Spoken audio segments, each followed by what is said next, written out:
Alvin is a film director, he's a photographer, he's a videographer, he's a writer, he's an editor. Did I say he's a photographer? Yeah. And a drone pilot? Come on, that's a lot for one person.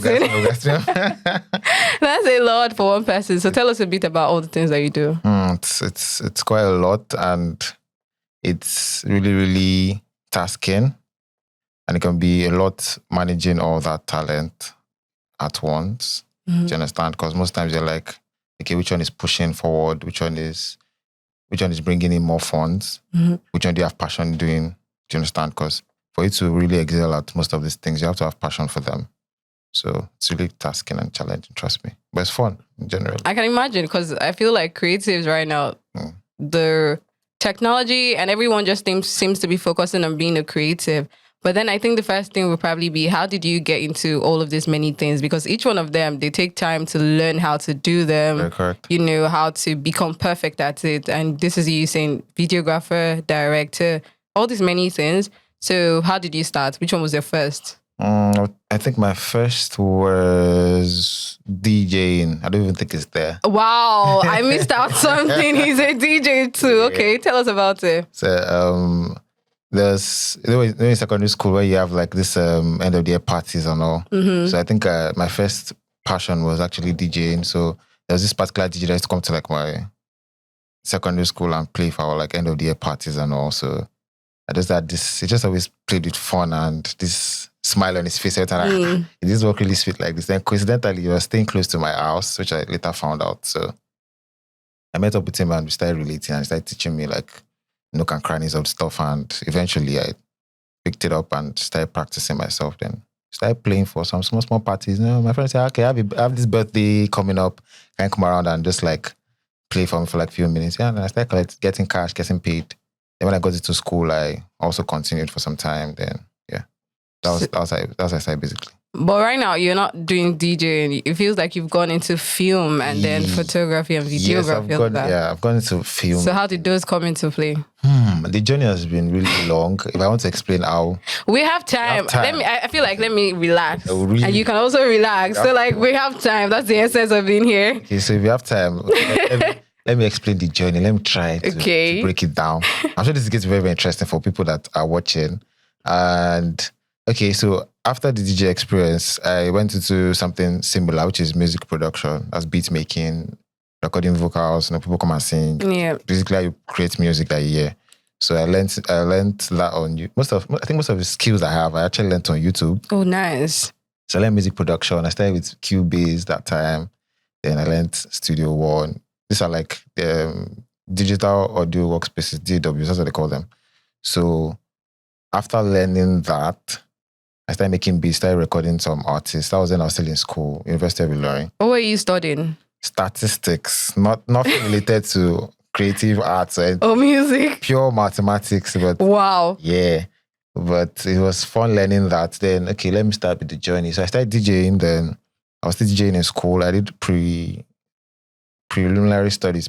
It's like remedial, something you do before you enter school. Okay. Yeah, just like pre-degree, exactly. So I did DJing there. Then when I entered under level, I continued. That was when I learned music production.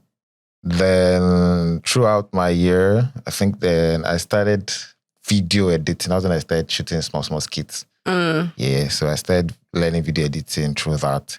Then a little bit of cinematography. So you see this graduating. Yeah. So after the 4 years, I served in Lagos. I did underwriting. That's life underwriting in insurance. Okay. So that one just like threw me off for some time. Because before I went to serve, I was focusing on this other stuff like video editing, shooting skits. Then that was when I got my drone. Then I started doing drone pilots and getting some jobs and all. Then after that, I now went to film school. Wow. Yeah, I went to PFT Film School where I learned film directing. And during my stay there, I also learned script writing. Wow. So, it feels like you've just been a sponge, soaking in so many skills and so many things. So it was really, really tasking, but at the same time, if you're a creative, you would understand that all these things like coming together. Like yeah, they all work hand in hand. Exactly. Like if I was to shoot like a movie now, I could basically like oversee everything because I have experience in editing, I have experience in writing, cinematography, experience in writing. So you can basically like see the whole process through until it is ready to come out. And you can basically like follow through what the person is doing. You know how somebody probably gets a tailor and you're a fashion designer, but you don't know what the tailor is doing. So the tailor is just using you to play. But with you, it's like, you know like, the work. So it's like, God. Don't try to don't try to I know what you're I know what you're doing. I know what you're saying here. So it was quite interesting then. Generally, the voiceover thingy, I think most times when I talk about like, oh my God, your voice is so nice. Especially the girls there, man. Right? Exactly. So like, I should not be like an on-air personality or something. Like, okay, I've tried applying for that for some times, but I probably didn't just like see it through. Yeah. But basically, I just started like recording. I got like a sound card, got a mic. Normally, I'll do it on my phone, record like some audio and just like mix it, master it, which I also learned like during music production. I say all these things that come and together. Wait, but you were learning all of this while you were in school? Yeah, it was quite tasking. How were you? Wait, first, how did you get into mathematics and statistics? Where did you end? Let me come and break it down. It shocked me because I did not plan it. Generally in school, I like mathematics here, but I was not a fan of further maths. Okay. Yeah. So when I did pre-degree, I applied for maybe mechanical engineering or and then Nigeria happened and gave you statistics. So it was like I had 3 choices. So it was like mechanical engineering, chemical engineering, and maybe computer science. So what is the statistics, please? Like where did it come from? So they just threw that on me, and I just got like thrown off. So it was a really, really hard transition for me. Wow. Trying to do all these mathematics things. dy, dx, d2, dy. I don't want to. Where are you finding x? They're always looking for x somewhere. I don't understand. Like the x is never found. Never found. So that was the difficulty. It was a rough year, but at least I just scaled through. I didn't have any extra or anything, but I did not graduate with something so fantastic. I don't think that you graduated with something like, I want to use it to work. Did you have that in the back of your mind? People in my set that like left in like first class and all.